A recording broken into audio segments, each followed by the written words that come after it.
And Effie, thanks for being with us. So glad to be here. Thank you for having me. Thank you. Okay, so what has been the current challenge with evaluating breast cancer risk for all women? Well, I love that you guys are, paying such important attention to such a great topic. And of course, this is Breast Cancer Awareness Month, so happy Breast Cancer Awareness Month to you. The biggest thing we want to make sure is that all patients have an equal shot. We want to make sure that we have healthcare equity. We do know that the genetic databases that allow us to get risk assessment for breast cancer were based on women with European heritage. So therefore, women who were Black or Hispanic or Asian or Middle Eastern who also have a family history of breast cancer, don't have that same type of accuracy when it comes to their risk assessment. So it's really about evening the playing field for everybody. You know, it's really interesting that you talk about this because just today I was looking at those DNA tests that can tell you some things that your DNA will tell you about risk assessment. And so what group have you seen that's been the most affected by this lack of precise risk assessment, and why?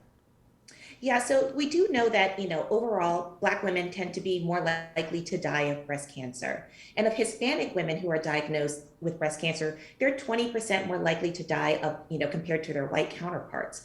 However, just even in general for all comers, a woman who has a strong family history of breast cancer, for example, and chooses to get genetic testing, which we always hope that everybody will do because it allows you to be more in control and be proactive. Even those women, only 5 to 10% of women who have a strong family history will discover that they actually have a genetic mutation. I think the one that we all know about is the one that Jolie made famous about a decade ago, the BRCA1, BRCA2 mutations. Only 5 to 10% of women carry that. That means that 90 to 95% of all women out there actually have a strong family history, but do not know what the actual risk is. So now there's new development and new testing that allows you to really kind of hone in on what your true risk is, regardless of your race or ancestry. You know, the hereditary tests are really popular. What's the difference between this assessment tool and those tests?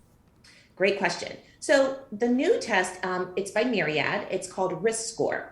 Now, what Risk Score does is it incorporates those known genetic tests. It looks at the genetic testing that looks at the type of genes that are the most likely to cause breast cancer or any other cancer, for example, but BRCA1, BRCA2 being an example. The ones that are the most likely to cause cancer, it looks at those. But Risk Score takes it to the next level based on any genetic factors that you might have, your personal history, your family history, and the ancestry specific mutations that you might have.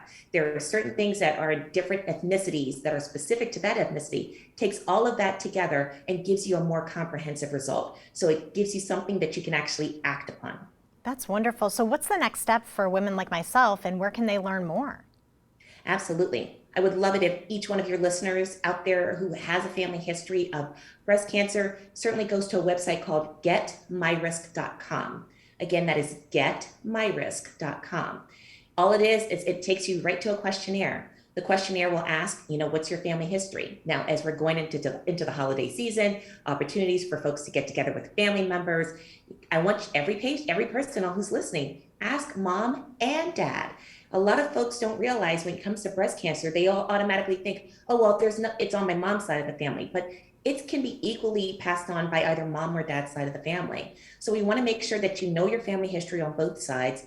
Go into the questionnaire, fill out the questionnaire, present it to your primary care doctor or your OBGYN, and they will help you take the next step, whether it's being tested, and then you get an answer and you know exactly what to do. Doctor, thanks so much for being with us on this National Breast Cancer Awareness Month. We appreciate it. So glad to be here.